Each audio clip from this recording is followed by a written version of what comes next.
కుండీలేసావు, దుర్భాషలాడావు,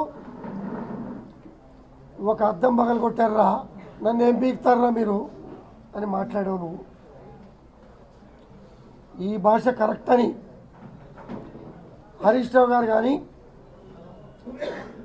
కేసీఆర్ గారు కానీ కరెక్ట్ అని అంటే అది కరెక్టే. నేను మాట్లాడిన భాష కూడా కరెక్టే. ముందు బుద్ధి చెప్పాల్సిన ఎవరికి? ముందు తప్పు చేసినవాడికా, రెండోసారి తప్పు చేసినవాడికా? బుద్ధి చెప్పకుండా వ్యవస్థ మీద దాడి చేసే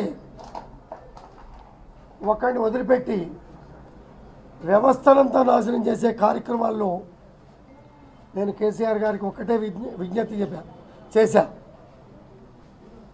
కేసీఆర్ గారు మీరంటే గౌరవం ఉంది, ఇవాళకి గౌరవం ఉంది, మిమ్మల్ని గౌరవిస్తా, మమ్మల్ని ఆదరించారు, ఆశీర్వదించారు.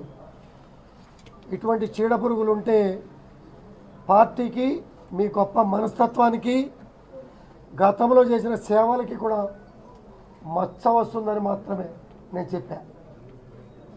ఇప్పటికే ఇటువంటి వాళ్ళు ఉండటం వలన అధికారాన్ని కోల్పోయాం.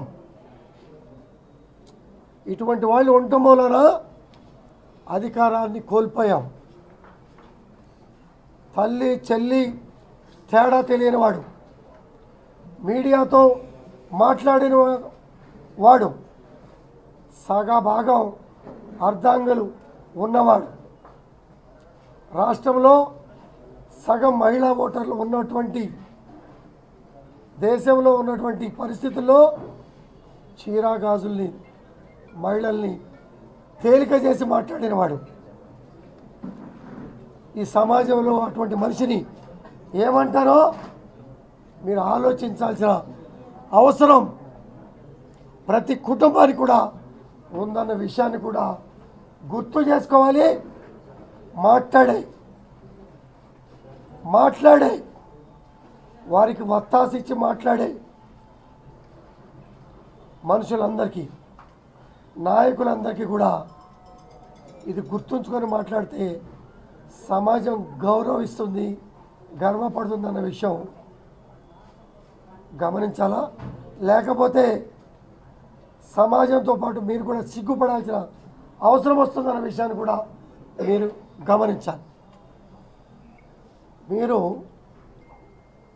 నోటికి అదుపు లేని మనిషిని ఒక ఊరి మీదకు వదిలి ఒక పార్టీ శాసనసభ్యుడిగా ఈ రకమైనటువంటి ఇబ్బందులు కలగజేస్తూ ఉంటే నిన్న కూడా చూశారు. పోలీసులని దుర్భాషలు ఆడుతూ ఉంటే హరీష్ రావు గారు పక్కకి లాగి వారు మాట్లాడారు. రాత్రి గెస్ట్ హౌస్కి ఫోన్ వచ్చింది, రేయ్ అమెరికా నుంచి ఫోన్ వచ్చింది, రేయ్ మాట్లాడేటప్పుడు కొంచెం నోరు దగ్గర పెట్టుకొని, ఒళ్ళు దగ్గర పెట్టుకొని మాట్లాడరా అని హెచ్చరిస్తే ఇవాళ కొంచెం ఒళ్ళు దగ్గర పెట్టుకొని మాట్లాడండి. అటువంటి పరిస్థితి నిన్న కళ్ళారా చూశారో. ఇది రాత్రి జరిగింది.